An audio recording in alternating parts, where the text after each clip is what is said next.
twice to make sure it's confirmed, and there we go. That's pretty good. We needed to do the same thing here. We could have done it at once. I don't know why we didn't. So we go back to multi-shift again and do the same thing. Now the beauty of multi-shift is that you can actually quick store what you did previously and then recover it later, but we didn't do that, so we have to do everything from scratch, which is okay because you then get to see the multi-shift in action again. So let's go back to the back view here, get a closer look, and let's try again. Let's do an inset amount of 20 millimeter shift, something like that. So this is what we get, and let's insert this. Now what we need again is an inset. Let's go to 40. All right, then let's insert that. Let's try again. Let's go to 60 this time and add 40 there. Now we are going in the opposite direction, so instead of 40, let's go back to 0. That takes us in the opposite direction, and let's insert that again. Now we need to shift. That's all we need to do, in the negative direction. So let's shift in the negative. Boom. Until we like what we see. You can be very specific and say, let's say 40 millimeter, and let's hit enter twice, and done. So we've beveled the back, the front, and now let's do the windows. Okay, so instead we're going to do all these as a batch. Let's select all of them at once, like so.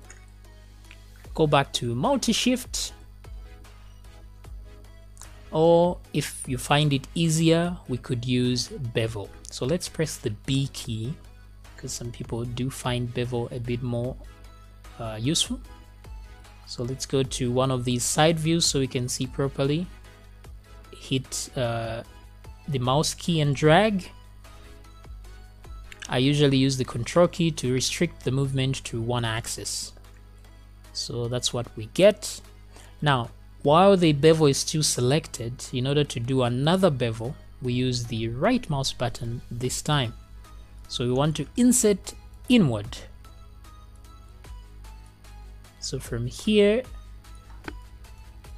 even though I needed a little bit, we need a little bit of an insert here. Let's go, let me right click, something like that, so I can see here.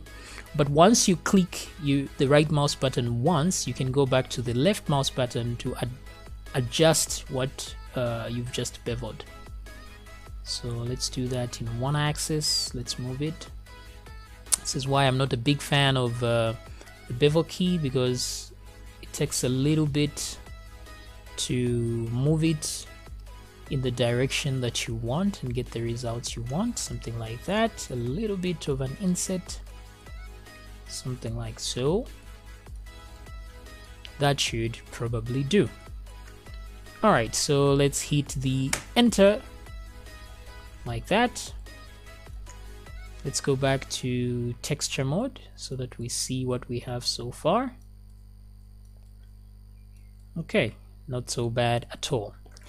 We could bend these over this way.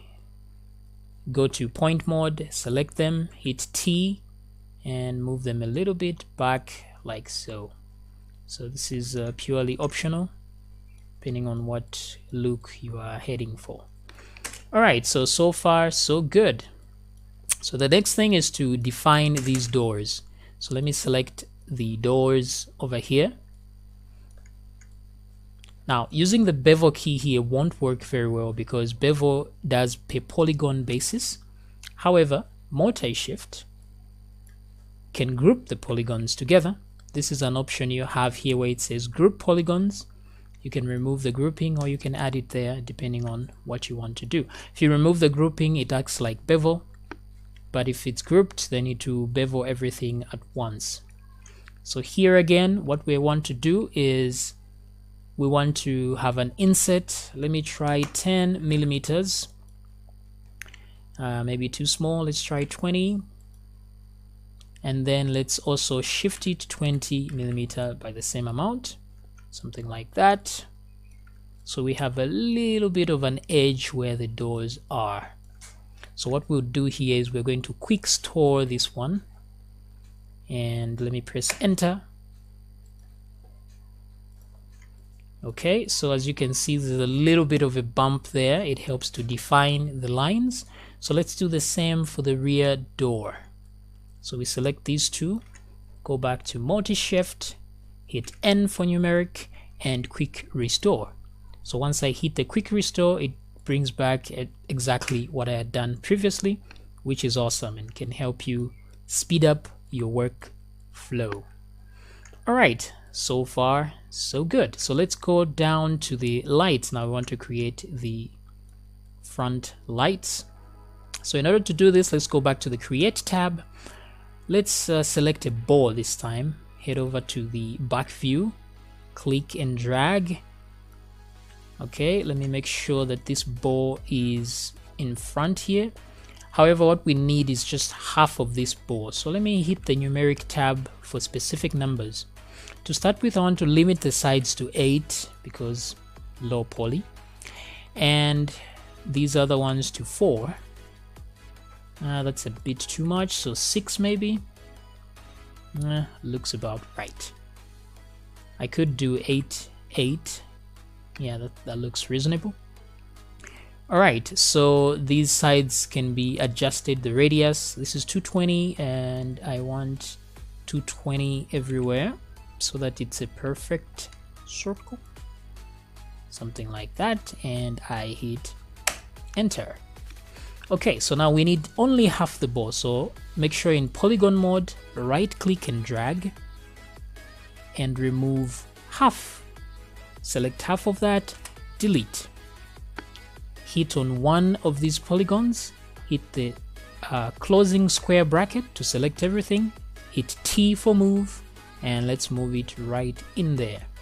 Now we need to scale it, so hit Shift H, hold down the control key and scale it down. Let's do that. Put it where we want, something like that. Okay, good. So the next thing is we need a disk. So let's go back, create tab, disk tool. We want an edge for this, so let's click and drag around this. Make sure it's on the right place. Click and drag in these views to make sure you have what you want. N for numeric. Now I want it to be similar on the X and the Y, so I'll try 150 on both. 150, something like that. Then let's limit the sides again to 8 so they can match.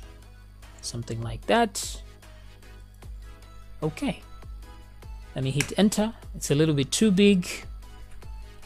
Let me hit Shift H and resize. Make sure it's on selection to make sure that the center of resizing is in the selection. Then let's add a little bit of a bevel on this thing. So let's select the front part of this. Hit B for bevel. Click and drag, holding Control key to make sure you're moving in one axis. So we've moved in this axis. Let's go back and move in the other axis as well. Make sure you keep using the left so you don't create another bevel. Alright, so let's hit the spacebar to remove that tool, and we're home and dry. So this is our front light. Oh, sorry, trying to save that, but I don't need to save this. So I click on one of the polygons on each of these and hit the square bracket, closing square bracket to select all. Now, remember, this is a symmetric object, so we can simply mirror everything to the other side. So to mirror, we hit Shift V, or you can find these items here, multiply, I'm sure. I never really go this route. I use keyboard shortcuts because they help. So Shift V is mirror. All I need to do is hit the N for numeric.